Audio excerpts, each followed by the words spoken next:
Good afternoon. I'm Adele Maresca, the president of ICOM Italy, and I'm very glad to meet you today for the presentation of the research of the first phase of our project H.E.L.P. The Italian Committee of ICOM gives great importance to the main objective proposed. First, to identify and share the innovative tools and models improving education, museum education, on site and online through the digital technology. And second, to develop the adoption of open licenses and for increasing the access to the sources and the reuse of images. I believe that the partnership Italo-Czech Portuguese experimented in this project with the important cooperation of a working group on sustainability will strengthen the mutual knowledge and solidarity between professionals of our countries, which can also be developed in future on other areas of action on museums. And so we welcome and thank you very much for you.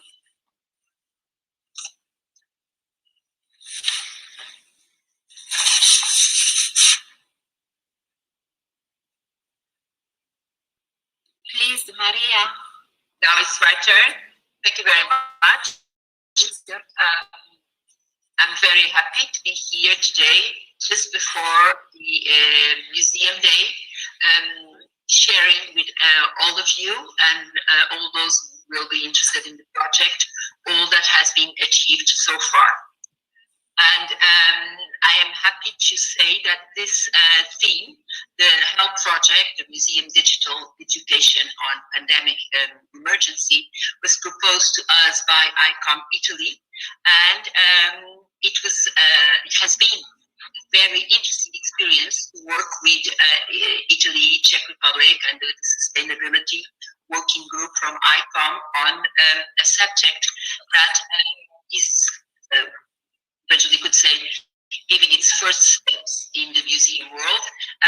It's not new, but we know that with the pandemic, everything took a different proportion. So the Portuguese museums had different behavior in the first and the second lockdown.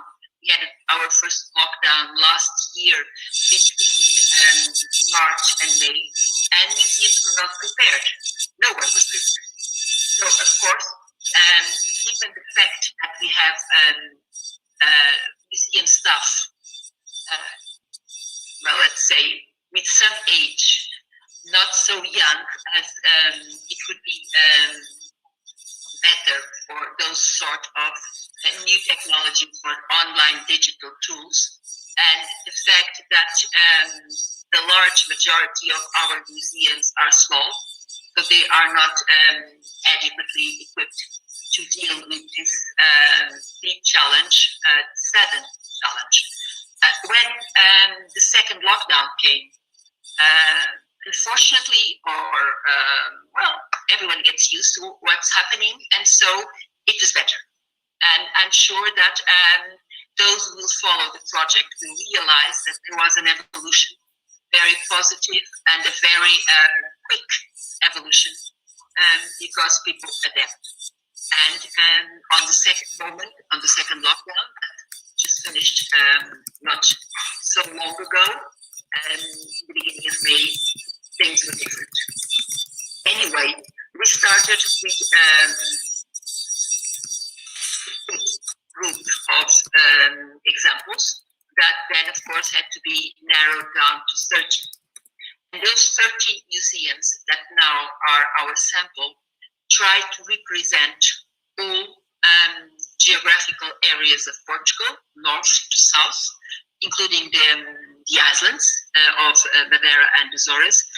And the idea was to have an example from each institution represented. So we do not have more than one example per institution, so that we could have the largest sample possible, also showing different institutions, different types of institutions in scale, but also in ownership.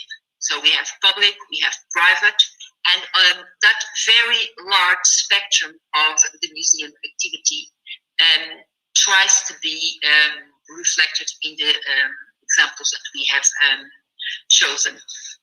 The Portuguese results are going to be presented by Filipa Leite. She was the person, our colleague, who worked on the film, let's say. She tried to do as anyone from an audience, from the public would do, and to look for examples of what was being presented to the public.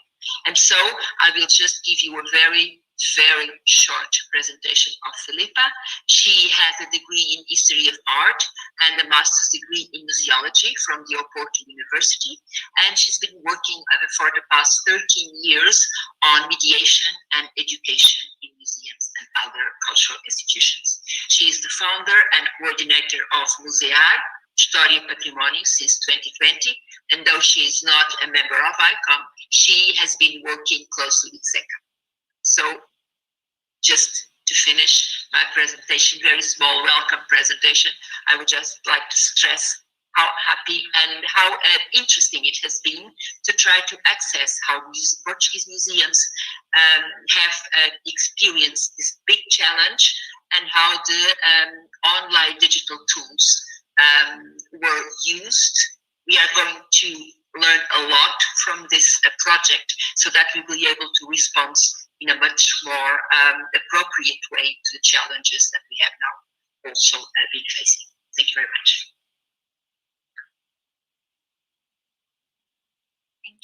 Thank you, Maria. Now the Gina Renotière, the Czech Republic ICOM president.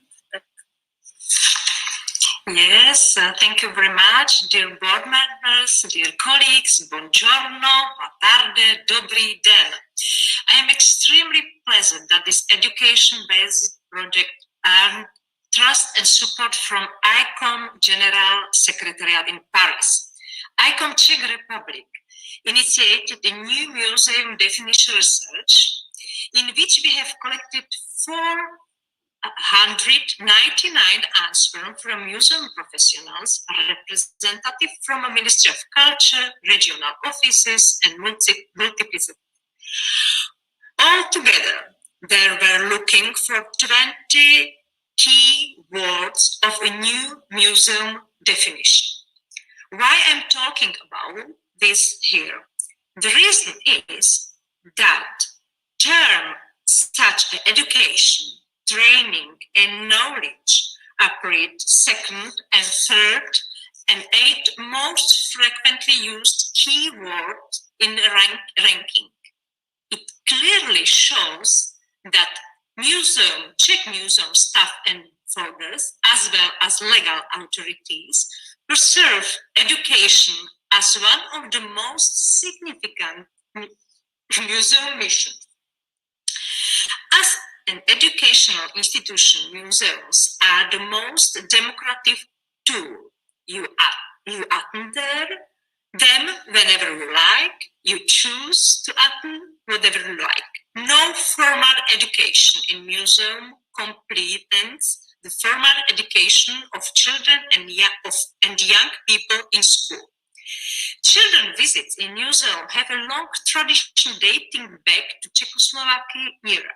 Since around the year 2000, the modern race museum education started developing in Czech museums, where obtained complete competence in connected with the creative activities and active participation. For some 20 years now, Czech museums have been educating their future visitors in a very pleasant way. On top of that, in 2019, a budget was set within the Ministry of Education that allows primary, secondary, and high school students from all around the Czech Republic to travel to at least once a year to visit a chosen major museum institution inside or outside of their region. In March 2020, suddenly, all of this development went on hold. Physical visits to museums have been disallowed, and until school return in mode operation, this unlucky situation with student visits will last. Therefore, it's extremely important to stay active and develop projects online. Many museums have already started to do so. They carried out some activities in the online environment even before the pandemic, simply because the virtual environment is close to young generation. They are born, so to speak, with the tablet in their hands, and their world is so different to ours. However, all museums had to react immediately to a pandemic situation. On the official websites, they immediately published worksheets for educational programs that children could download and work on with their parents at home. Museums have also developed a range of methodologies which were provided to teachers in school to help them to transfer lectures into an online mode. Other museums started developing new products. In the Czech Republic, large museums started first and were gradually followed by the small ones. A joint project of the three partners, which evaluates and elaborates on the online tools for museum education, is very important. And I am very pleased that our colleagues from Italy contact us and that ICOM Czech Republic has been able to join this project. I wish this project the best of luck. Thank you very much for your attention. Thank you, Gina. Thank you. Michela Rota, please. Yes. Good afternoon, everybody. And thank you, Anna Maria and Sara, for the great job that you are doing coordinating this group of committed people. It's my privilege today to talk as a representative and a member of the working group on sustainability. And I send you the greetings of our chairman, Maria Marras. The working group have members from all the regions of the world. And in the last year, we are moving as a group from a role advisory for the executive board to a more activist role, participating also in projects. The choice to include sustainability as a theme, a topic in the 𝗻.𝗃 project reflects a growing demand for action within the global museum community as a whole. Achieving a sustainable future is the most important challenge the global society faces today and for our common future. I recall here that sustainability refers to 4 pillars: economy, social, ecological, and culture. Culture and museums should be sustainable for themselves and also act as a vector of messages. In 2015, all the 193 member states of the UN adopted the 2030 Agenda and its 17th goal.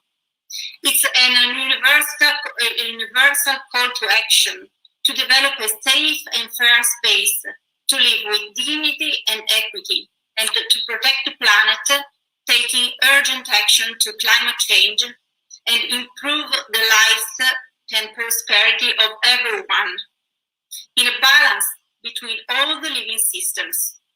Agenda 2030's call, leave no one behind, is the ethical imperative of our time. and museums practitioners should feel the urgency of this goal. ICOM recognized the crisis that we are facing as a society nowadays and has aimed to focus on aligning itself and the action of its members with attaining the 17 goals of the Agenda 2030, transforming our world. This commitment finds its concrete expression in ICOM's resolution on sustainability from Kyoto in 2019, aligning ICOM's core activities with both the Agenda 2030 and the Paris Agreement, acknowledging and reducing the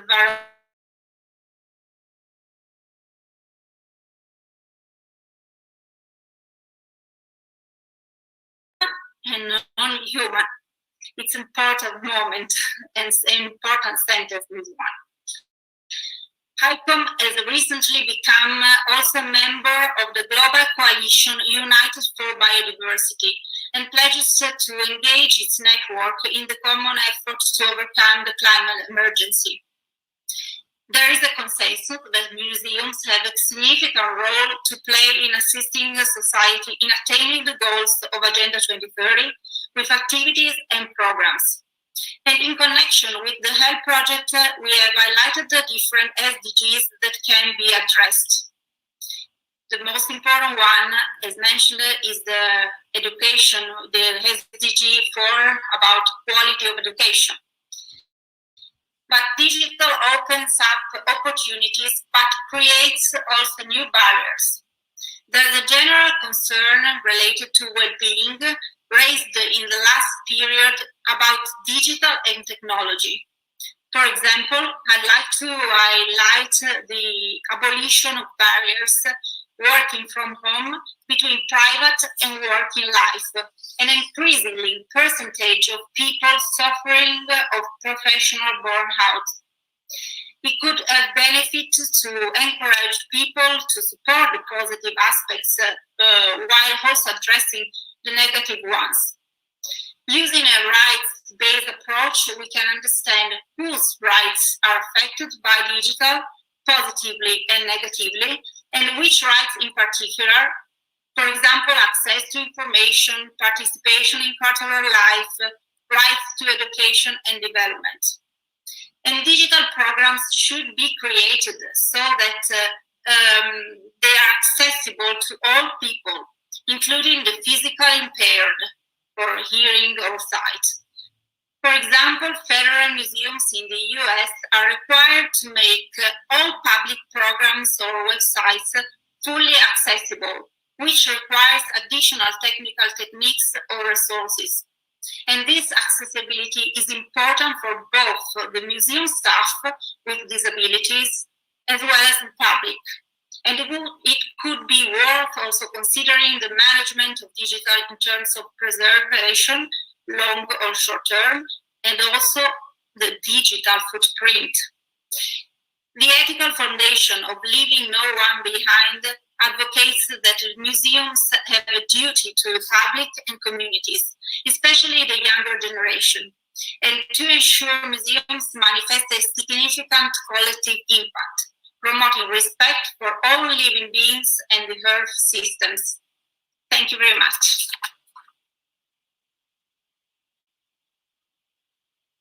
Thank you, Michela. So I'm going to share my screen. Thank you, Michela. Also, thank you, President, for this introduction. Quickly, okay.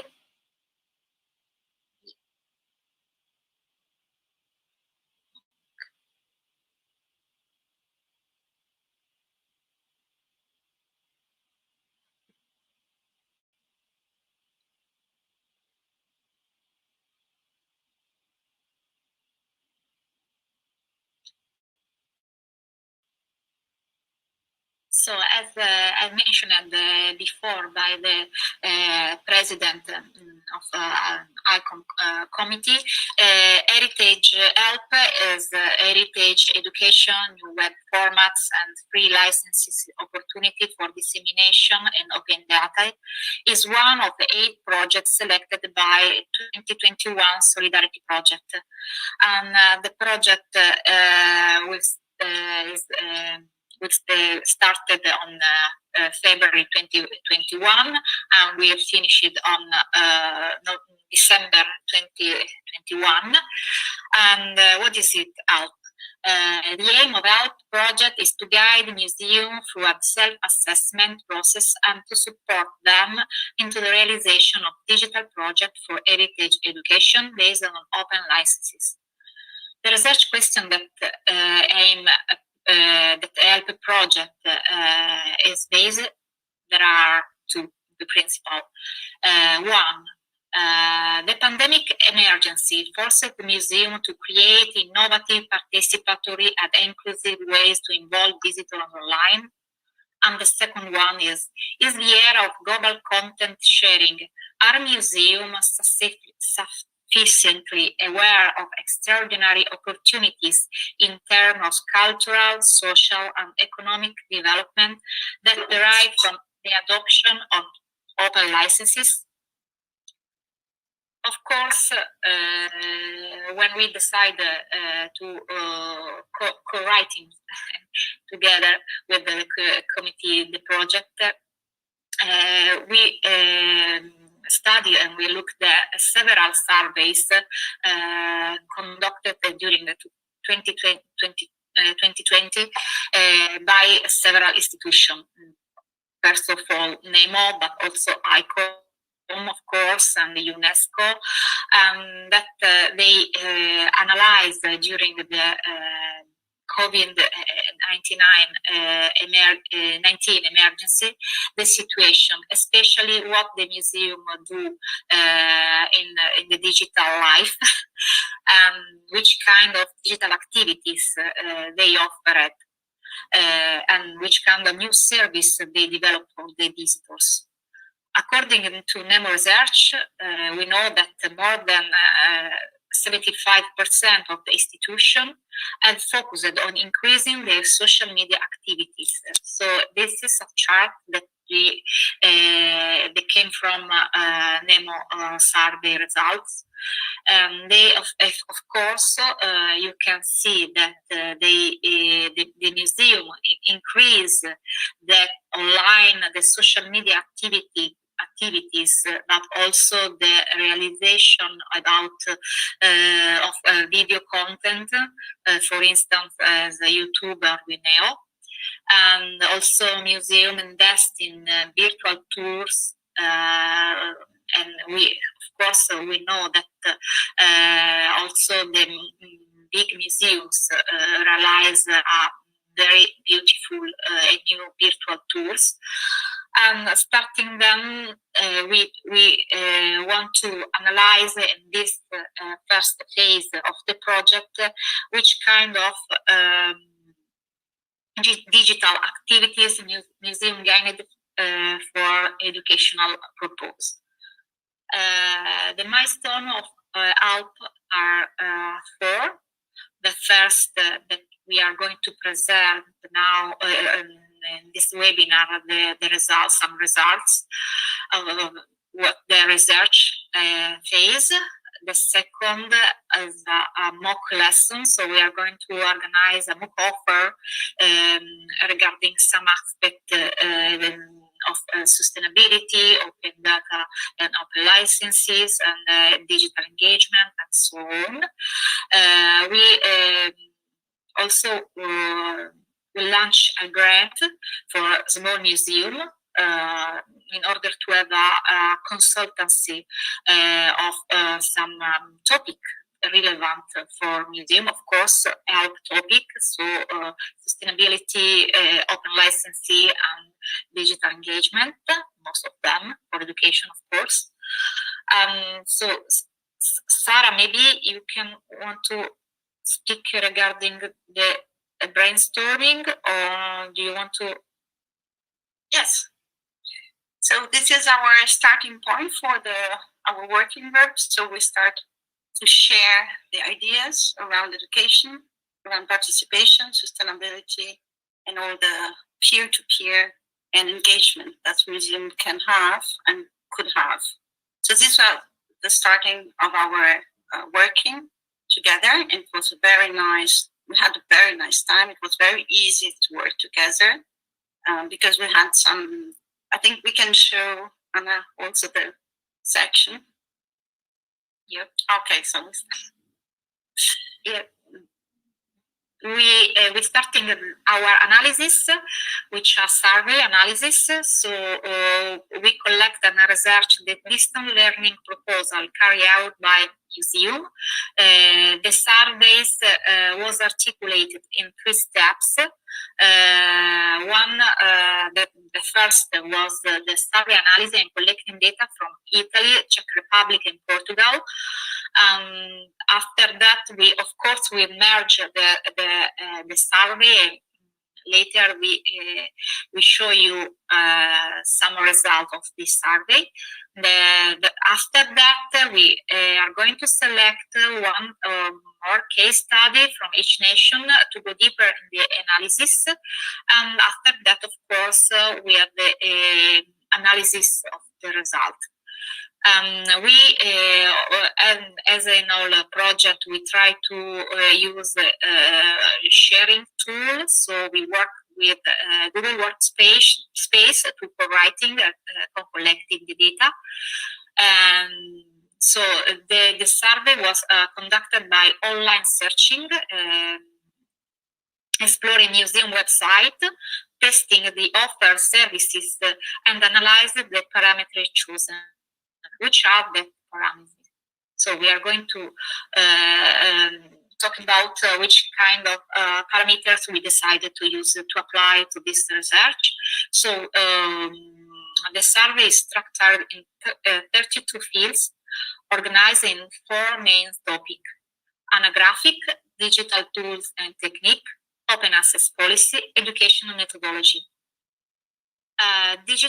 Regarding digital tools and technique, that section was focused on tool. So what we are explored. So the tool, of course, is that the tool are existing tool, new tool on the museum is developing platform.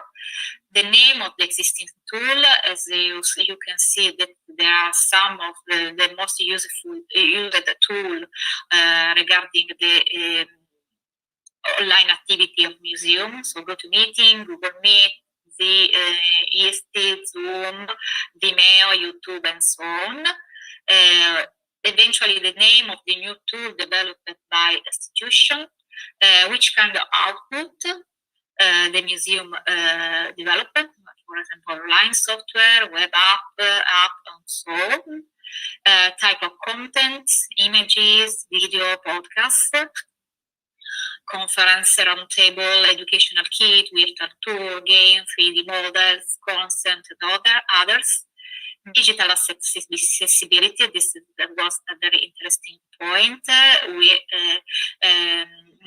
We analyze if the museum using subtitle in original languages, subtitle in foreign languages, sign languages, sign languages foreign, legibility, audio description, alternative text, and so on. Of course, these are just the main option that we thought, but of course we discovered during the analysis, we discovered more.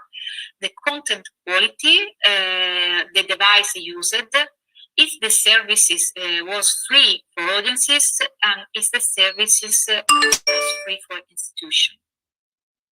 Regarding open access policy section, we analyze if the museum used the open source platform software, and if they which kind of data licenses they applied on the data.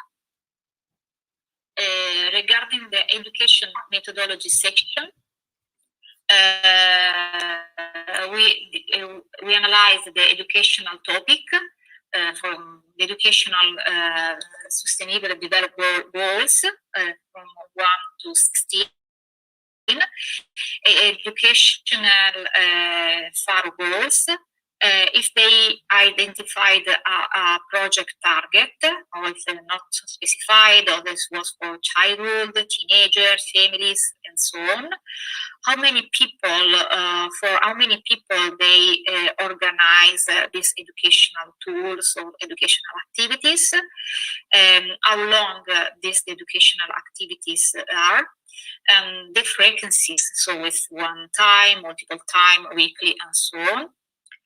And of interaction, of course, the other most interesting things was analyze which kind of interaction where is also if the interaction between educator and public, or interaction between public and public, and of course the level of education.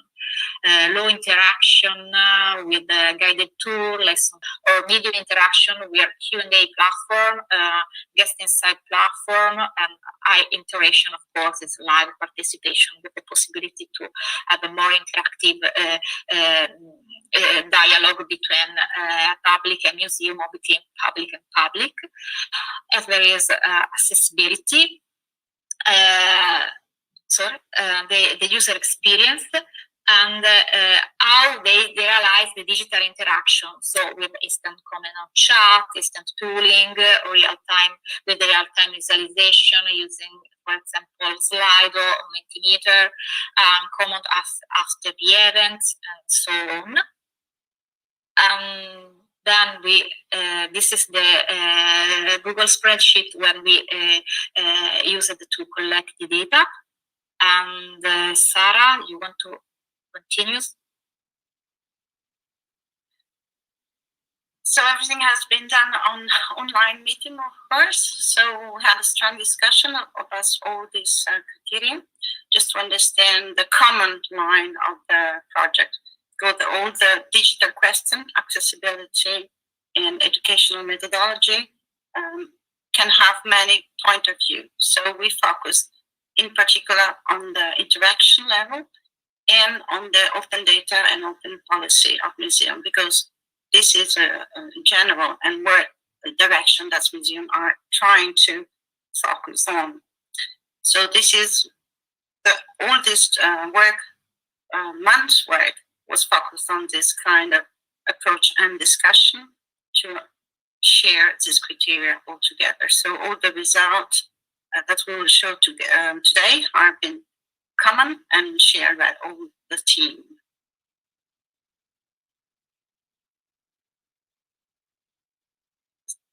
So we collected 700 case studies differentiated by type of institution, type of project, and according to the fields of research spreadsheet. The survey were conducted separately, and as the first lecture of result, and the second step, we compare all data collected. So Filipa, is your floor. Yeah. Okay. So hello everyone, good afternoon to everyone who is watching us. Now I will share with you the research survey results of our joint research. So next slide please, yes. The field shows the type of institution carrying out educational project. As we can see, most projects of our sample were carried out by museums. You can see it in blue, but also by foundations and private associations. A very few projects were promoted by schools. Then we have foundations in the yellow field and the private associations in the red one. Very few projects have been carried out by schools in green. Next slide, please. This chart shows us the tools that institutions are using. 90% of the found institutions use existing tools. Only 5% use new tools, and 3% use new platforms. We can say that the institutions, there are 147 institutions using already existing tools. Next slide, please. On this graphic, we indicate the most popular platforms such as websites, GoToMeeting, Google Meet, Teams, Zoom, 𝗙𝗍, Facebook, Instagram, Twitter, Spotify, Spreaker, SoundCloud, TikTok, YouTube, Vimeo, Podcast, App, WebEx, and Google Drive. Only a few institutions developed new tools. They prefer to use existing platforms such as websites, YouTube, and Facebook. We can see that some also use more than one platform for the same activity, such as Facebook and YouTube, the combination of both. Next slide, please. Yes. Now we are able to see what kind of contents are being used. Video and educational contents are the most used contents, with almost 50% together. But there are other activities as virtual tours, virtual live classes, or virtual live tours also, podcasts, conferences, games, images, and other combined activities. Next slide, please. On this chart, we can see the digital outputs that are being used. The red color shows us that online softwares are the most used, then video conferencing in light lilac, and at the top of the chart, an app in yellow. Next slide, please. On this chart, we can see the data licenses that are being used, and the majority of it are not declared. As I was searching, like I was going to use those activities, we don't know this at the moment. We will know on the next stage, on the next phase of the project. Well, I suppose the next slide for Jiří. Yes, please. So I'll ask for the next one. At the same time, I would like to greet everyone who's with us this afternoon. Good afternoon also from my side. My name is Jiří. I'm from the Czech Republic. And so now I will just join with the analysis of the service fee. So majority of the programs chosen are free of charge. There is only a limited amount of those that actually are paid for, and those would be usually paid for in a mode of like a one-time license that somebody just pays a fee and that lets them into the system, and often they can repetitively return back to it, so they don't have to pay for it every single time they enter. That is also a mode in which some of these programs operate. The next slide, please. The next one, we've got the interaction between educator and public, and that one is interesting because you can see that more than half of the projects selected is based on a passive participation format. But it is also good in this case not to forget that passive participation itself can still result into an active one at the end. So the fact that people don't have to do anything while they are absorbing the information doesn't mean that later on this won't enforce their active participation in terms of research, in terms of, they get motivated with certain content, they want to go for more, they think about it, they talk to people. So there is this multiplication effect basically that at the end also can lead back to active participation, indirect one. So I would like to stress out that it's good to not underestimate this effect. Other than that, 40 projects selected have active participation, different online games, and so on, different web presentations, commenting, and so on. Yeah, next one, please. The next one is interaction public to public, and there we've got basically again, similar ratio, slightly more into passive,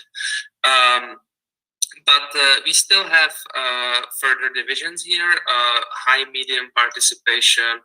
High level of participation is the direct involvement. That's what we call when somebody participates directly in the app or they are somehow actively in it.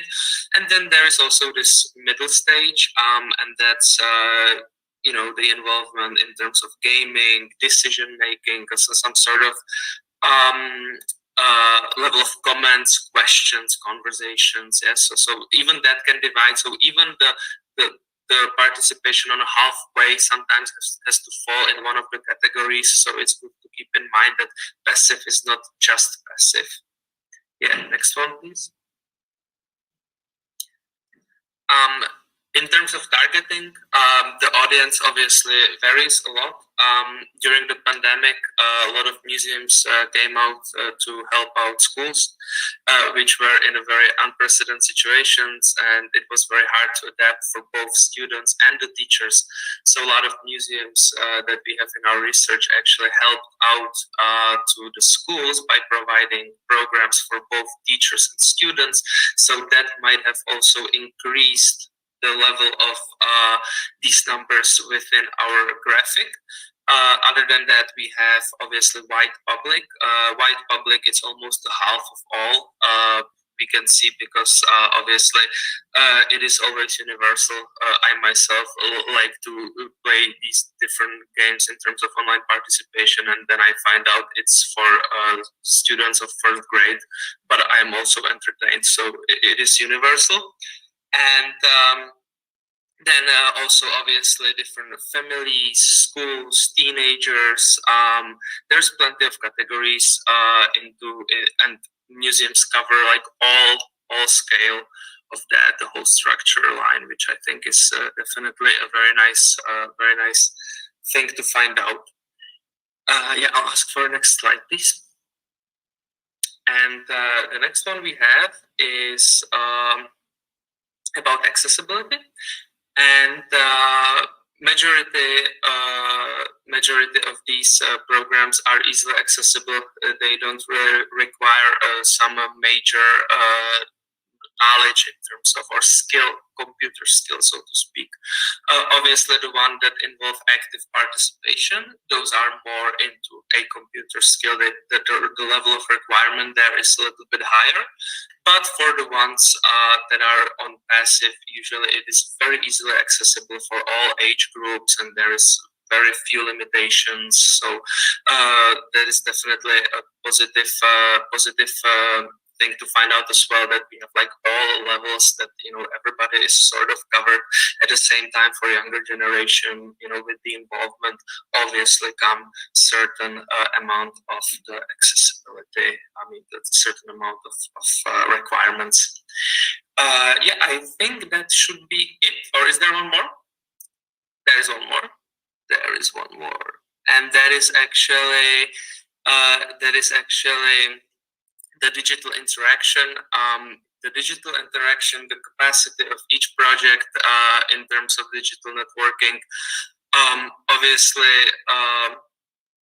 one half of the projects allow users to further involvement online, or almost a half, and mostly like sharing or liking the contents, but various programs offer also chat windows or text boxes. So among other tools, we get to find streaming, instant comments, and online interaction with the platform as well, for instance, gaming. So there is like a whole bunch of different ways how to connect people with with the content. Nowadays, obviously, this portfolio is developing very quickly. So there is a lot of opportunities that are there, and it's a lot about the creative ways into like to search for, and as creative ways is another part of what I'm going to present today. I'll leave it there for now, and thank you, and I'll be back.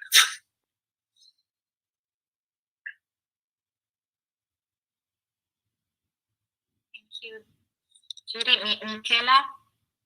Yes, just few words to highlight the relationship between SDGs and survey. As I mentioned before, the main SDGs is related to number 4, quality education, and to overcome also the educational poverty and to improve education for sustainable development. An opportunity really that museums can undertake, developing different activities, indoor, outdoor, and digital, and also with different approaches. We have a connection, so we have a highlighted connection with other SDGs. For example, H.E.L.P project is related to open source, and these links closely with SDGs 17.10, access to information and protecting fundamental freedoms, and which really relates to all human rights. And also with SDG 5, gender equality, and SDG 9 related to digitalization and infrastructure, and obviously with number 10 to reduce inequalities. So for this part, this first part, we have highlighted these mainly relationship and links between the H.E.L.P project and the survey. Thank you. Thank you, Michela. That's next slide. We are going to present now just some relevant topics we identified for each committee. I give the floor to Sarah. So we want to focus on specific topics connected to the open data and open license policies, because the result of the survey show that the interaction, an active interaction between the museum and public and between public and public are quite slow results. So we want to explain a little bit more what this opportunity for museum. There is a growing interest in all the world on open licenses. In particular, we can show that Smithsonian open access policy, and they express very well the objective of the open access opportunity, and that they're using for images on the web, on the online website. Open access is a milestone in our purchase to reach, educate, and inspire public. So open access gives the opportunity for two people to become creator and make a very strong cooperation with the museum, an active cooperation. So the person will not just be active on the listening or in the chatting, but really doing something else with this item and content. So the open access policy is something that increased and became real participation and creation.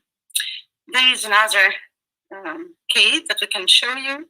It's a SMK open, and as you see, they express very clearly is SMK open is a word, and they say that the cultural users want to be an active participant and use culture in their life.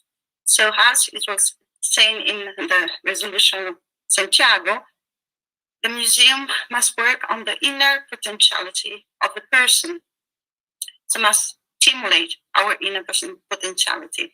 And the open access policy, so the CC BY and public domain and CC BY SA open license, put it on our content, not only images, but also on written content, can allow our public to do something else, a new creation starting from our content. So this can open new opportunity, a new way of reading and working with our culture. But not just the museum that's all do all the job, but all the proposition and all the process. But the museum does leave the public to do something more, go a little bit further, and have a new idea, new opportunity. So we think this is a very important opportunity, even for education. the open access policy and open data opportunities. We want to share with you, thank you, Anna. We want to share you a very practical guide that we did this year and we present this year, the Digital Cultural Heritage Research Group of ICOM Italy.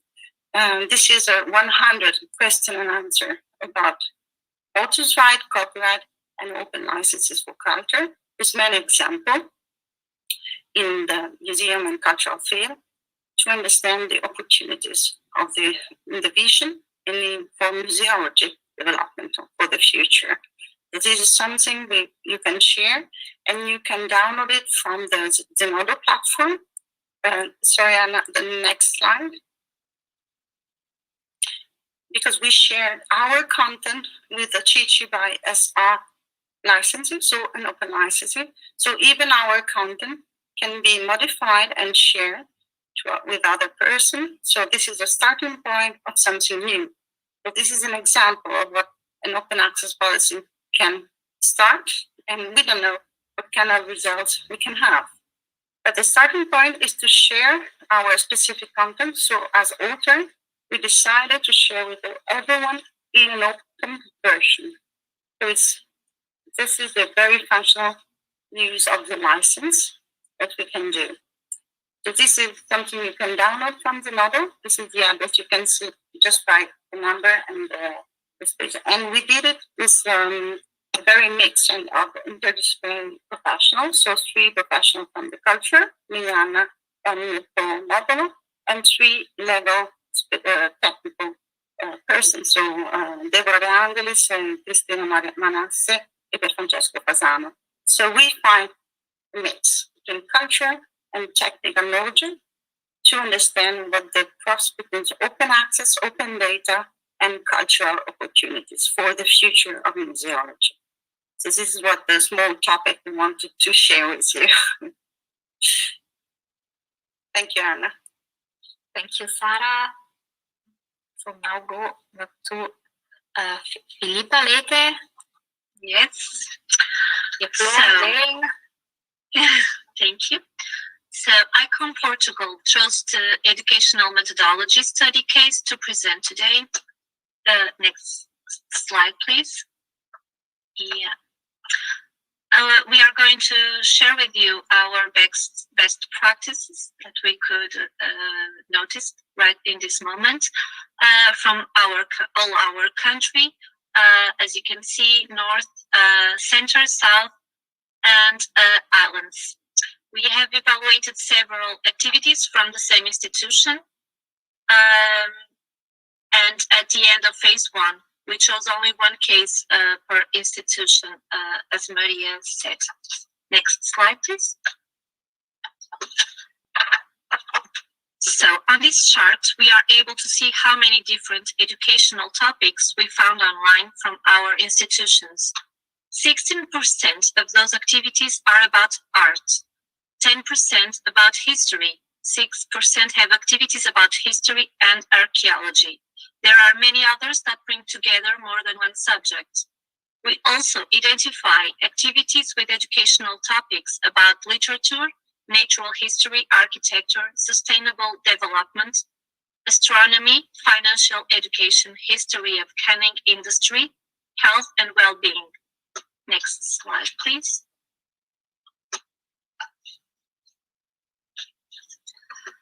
Almost all activities on the Portuguese case include sustainable development goal number 4, that is quality education.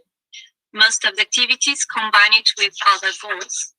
On the blue part, we can see that 17 activities combine quality education with civic and heritage education.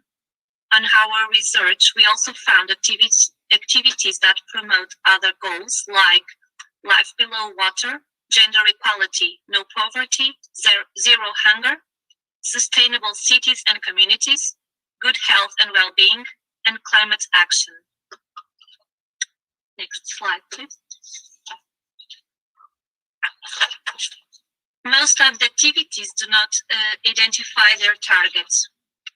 There are 3 activities that are specific to children and families, 4 for activities for families, 2 for schools, and then we have some examples for each entry.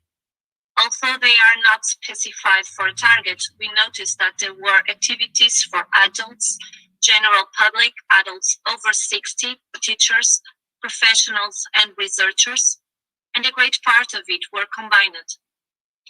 Next slide, please. Type of contents.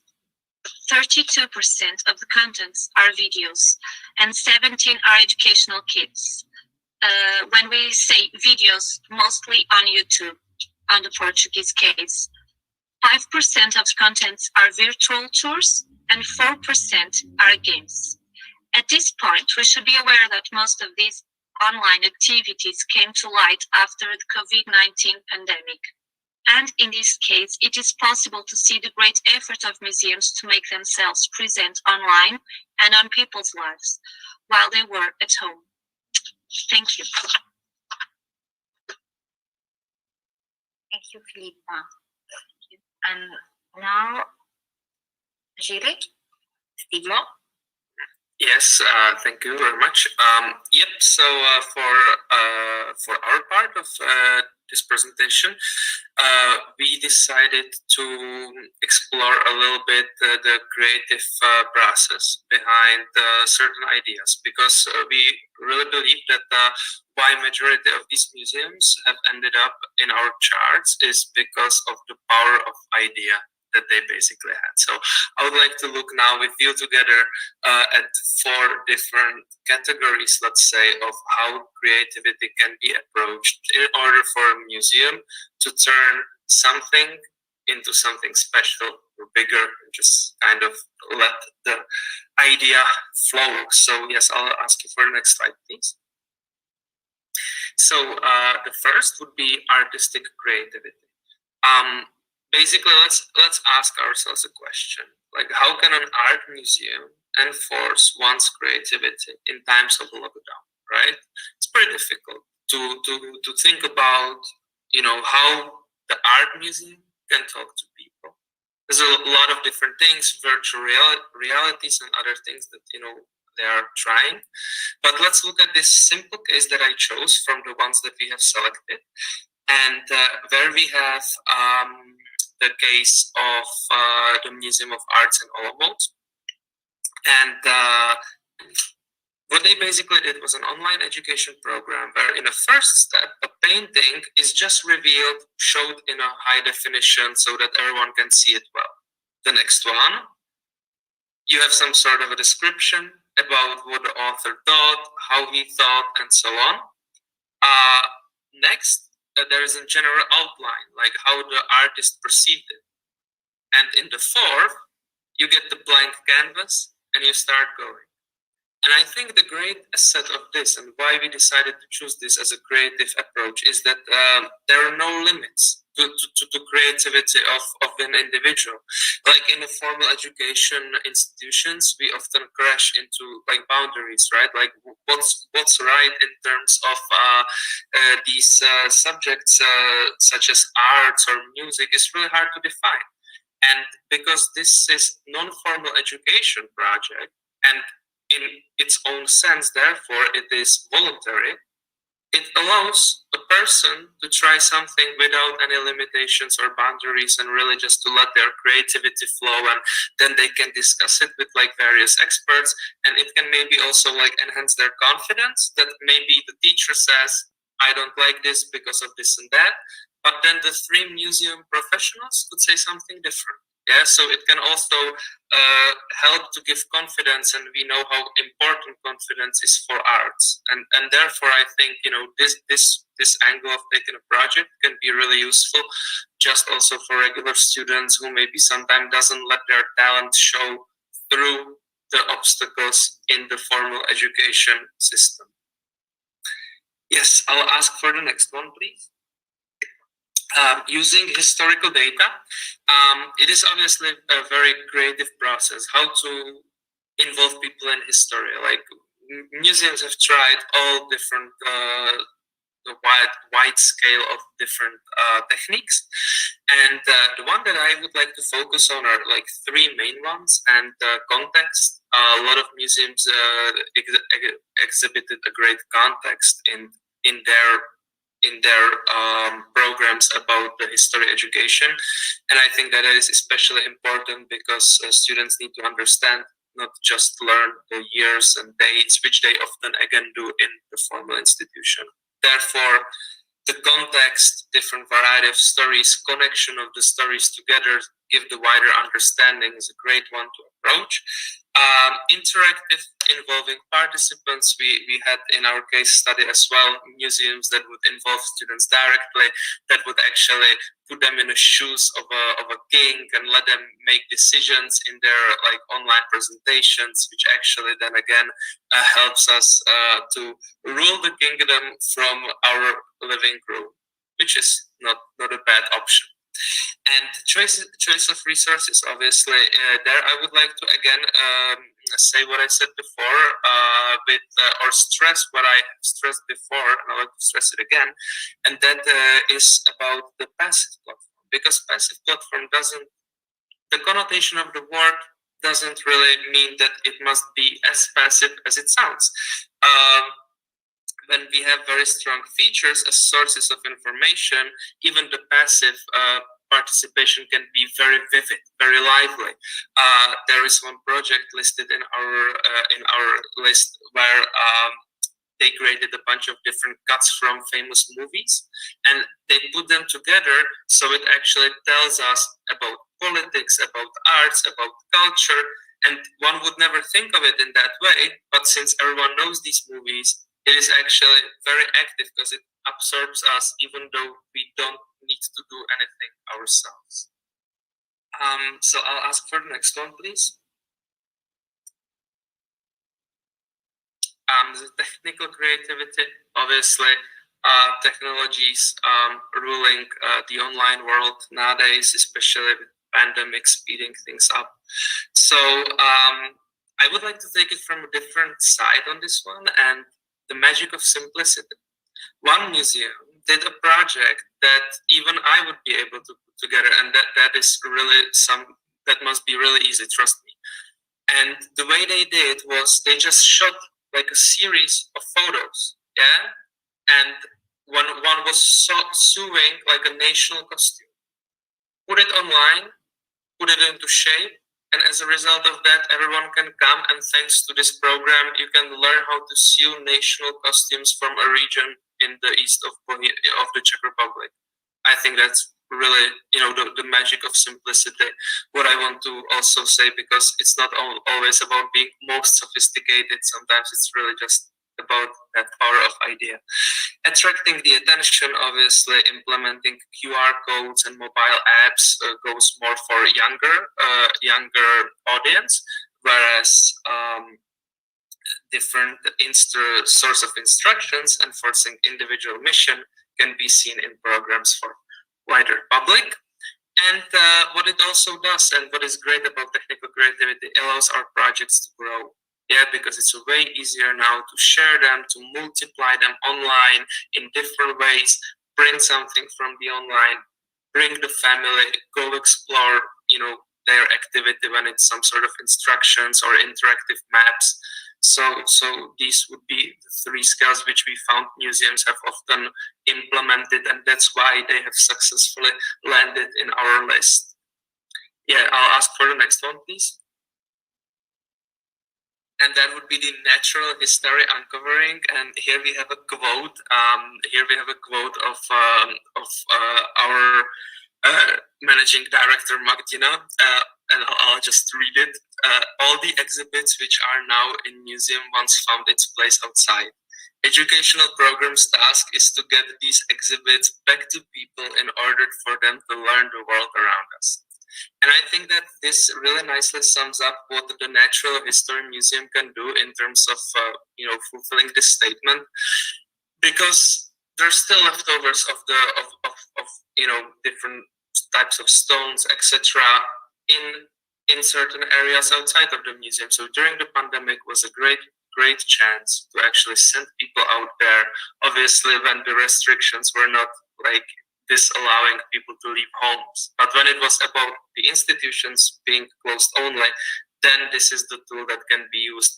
We send people to where the things that we exhibit actually come from. And we let them learn, we let them to gain attitude, to gain some knowledge themselves, to gain attitude, to actually have it in a perspective. And I believe that helps when the museums then open. That helps for people to come to visit what they have seen outside. And that was the case of the Museum of Natural History here in Prague, which is also in our list. So I took the opportunity to present this one as well. So yeah, thank you very much for your attention. That's all from my side. Have a wonderful afternoon. Thank you. Thank you for speakers. So just quickly, I just remind this, we are going now.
So if you have any question, I'm speaking to the people who are following us on YouTube, on Facebook. If you have some question, please write down in the chat.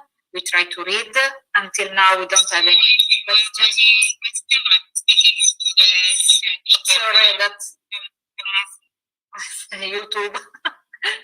I switch off. So. Perhaps, Anna, we can come back to the next step of the 𝗏 project, just to remind. Yes. And then if there's no question, I think we can just close the session. Okay. Just let me only check on Facebook if there are some questions. I switch off the microphone.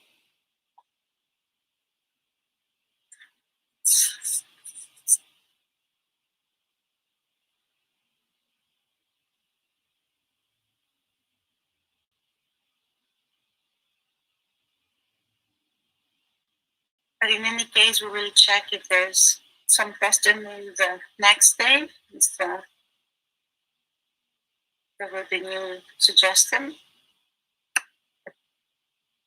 And this video recording will be on the YouTube channel for in a few hours. So it will be available for everyone. So if you have any question, you can just write directly. And we will check on YouTube and Facebook within the next week. And there are no questions from Facebook too. So as Sarah said, we can you can write for ICOM National Committee or direct to ICOM Italy on the chat, YouTube or Facebook chat, your question. We will monitor in the next days the chat, and we will ask and we will give your answer to your question. So just I want to say thank you for all the participants. It's very pleasure to work with you, and this is a very great team, so very inspiring activities and projects.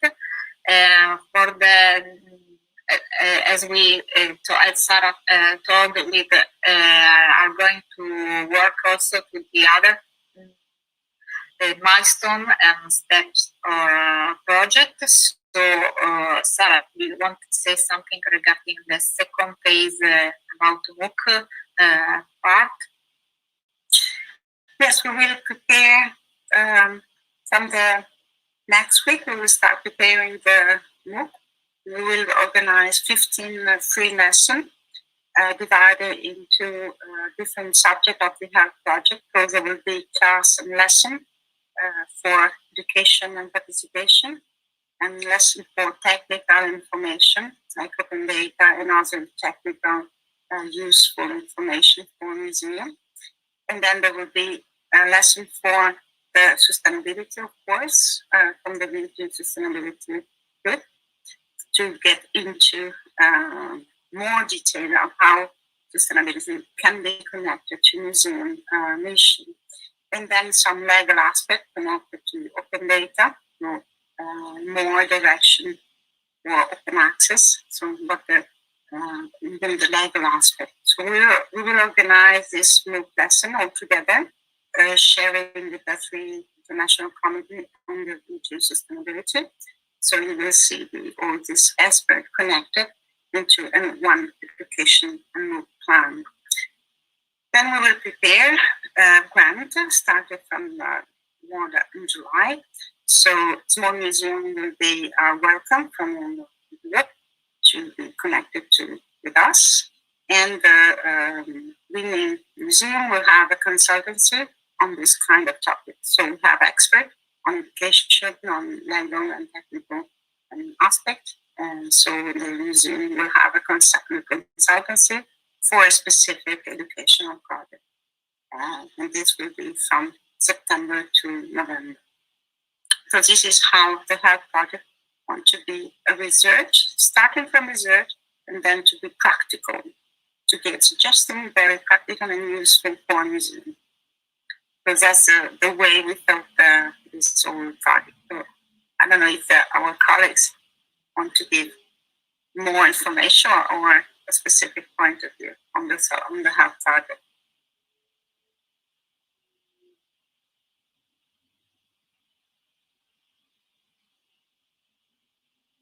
So everything has been said.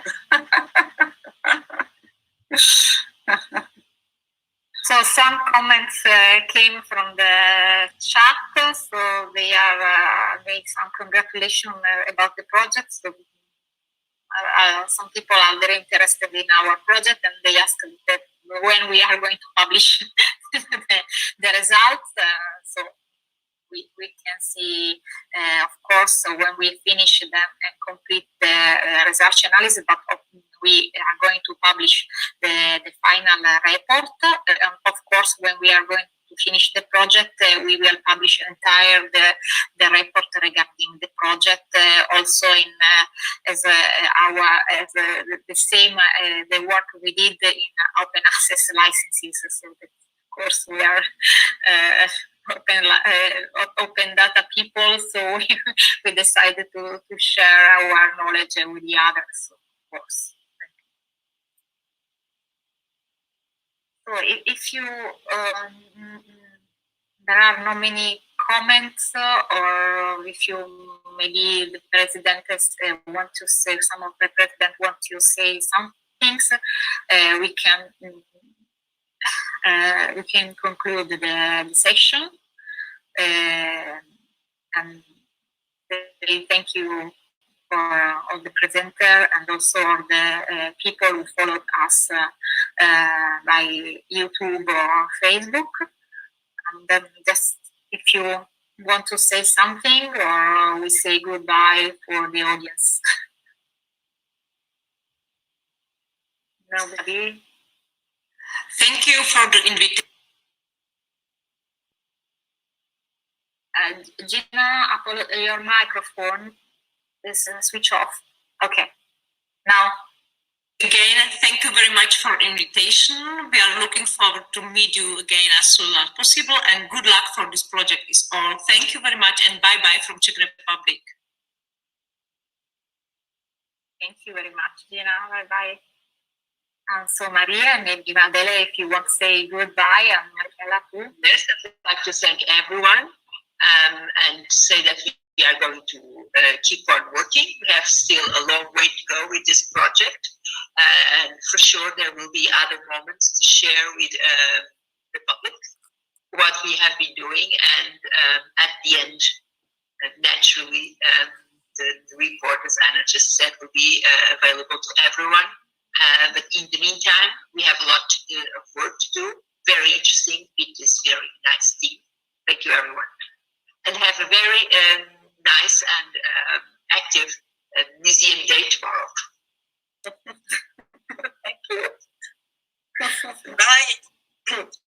Thank you. And we read attentively your report. Thank you, Adele. And also from our group. Bye-bye. I just also to say thank you before the leaving to, of course, today Sarah and I and Filipa and Jiří have talked and presented, but in our team there are also Mario Antas, Maria Jose Santos, Martina Lemanova, so I want to say also, of course, Maureen Rees that they couldn't participate today, so Barbara Landi and Valeria Rabito from ICOM Italy, and I want to say I hope I didn't forget no one. So I just, Two young researchers. sorry.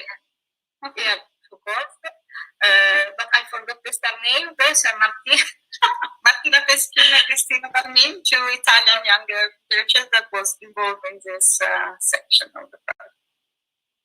Sure, and apologize to Martina. No, very good. We're so Thank you so much, and of course, if you have any question, please